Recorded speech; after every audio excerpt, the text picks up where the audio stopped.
धम्मपद पकिन्नक वग्गो सुपबुद्धं पबुजन्ति सदा गौतम सावका ये संदिवाच रतोच नित्यं कायगता सती।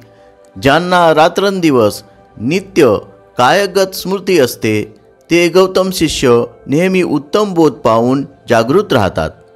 सुपबुद्धं पबुजन्ति सदा गौतम सावका ये संदिवाच रतोच अहिंसाय रतो मनो। ज्यांचे मन रात्रंदिवस अहिंसेत रमलेले असते असे गौतमाचे शिष्य नेहमी उत्तम बोध पाहून जागृत राहतात।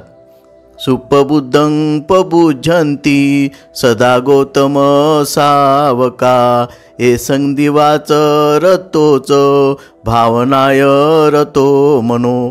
ज्यांचे मन रात्रंदिवस समाधी भावनेत रमलेले असते असे गौतम शिष्यच नेहमी उत्तम बोध पाहून जागृत राहतात। अर्थकथा: एक तरुण बुद्धांचा गौरव असो असे शब्द उच्चारून एका राक्षसाच्या तावडीतून सुटला। नंतर तो राक्षस आणि दुसरा राक्षस अशा दोघांनी त्याला मदत केली। राजाने ही हकीकत ऐकून बुद्धाला दोष दिला। बुद्धावरील ध्यान दुष्ट शक्ती दूर ठेवण्यास पुरेसे आहे काय असा प्रश्न त्याने उपस्थित केला।